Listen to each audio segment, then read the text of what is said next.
L'apport du témoignage du juge d'instruction Patricia Simon est fondamental pour la manifestation de la vérité, puisqu'elle a, depuis le mois d'avril 2011, assisté à la plupart des actes d'investigation et mené cette enquête main dans la main avec la juge d'instruction ivoirienne. Toutes les pièces qu'elle est venue verser aujourd'hui, ce ne sont pas des pièces qu'on découvre, ce sont des pièces que depuis 2011, elle est venue collecter.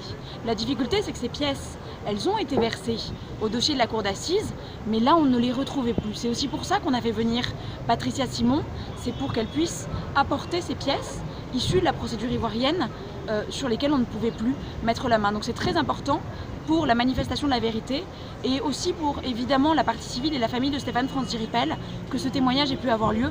Et évidemment nous sommes très satisfaits que la cour d'assises ait fait droit à notre requête. Non, pas étonné, on n'est pas étonné, on est fâché. À la vérité, c'est pour ça qu'on n'avait pas voulu qu'elle intervienne à cette heure. Lorsque la partie civile a souhaité interroger le juge français, le juge d'instruction français.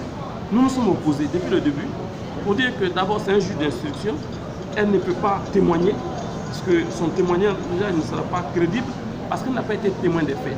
C'est la première chose. La seconde chose, parce que elle n'aura pas le temps matériel pour que nous puissions l'interroger. Elle est venue quand même, le juge, le président du tribunal a souhaité quand même qu'elle intervienne. Nous avons accepté malgré nous. Et après son intervention, alors qu'elle a des choses graves sur nos clients, alors qu'elle a des contradictions très graves sur tous nos clients, elle dit qu'elle prend son vol ce soir, elle ne pourra pas revenir en Côte d'Ivoire pour se soumettre à notre interrogatoire. Je trouve que c'est scandaleux. C'est scandaleux à la limite. On ne peut pas venir dire des choses graves sur quelqu'un et puis refuser de se faire entendre en tant que témoin. C'est pour ça que nous ne sommes pas. Nous allons tenir compte. Mais le problème que nous avons, c'est que c'est un jury populaire. Le jury populaire ne veut pas savoir qu'est-ce qui est vrai, qu'est-ce qui est faux.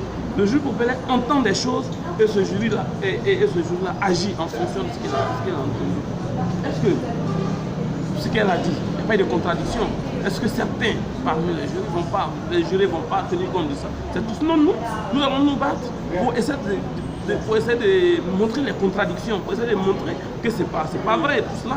Mais comme elle ne sera pas là pour contredire, comme elle aura donné des documents au président, des photographies au président, voilà, c'est tout. Et à la fin, elle dit qu'il n'y a pas eu de bombardement, il n'y a pas eu d'impact, il n'y a rien, mais à la fin. Pourquoi ont-ils rasé le bâtiment qui abritait le PC? Pourquoi l'ont-ils rasé? Alors que tous les autres bâtiments sont encore intacts. C'est bien la preuve qu'il y a des bombardements. Mais des choses. Je ne vis même pas à Abidjan. Elle n'est pas crédible. D'accord. Pas de crédibilité. Aucune crédibilité. Merci.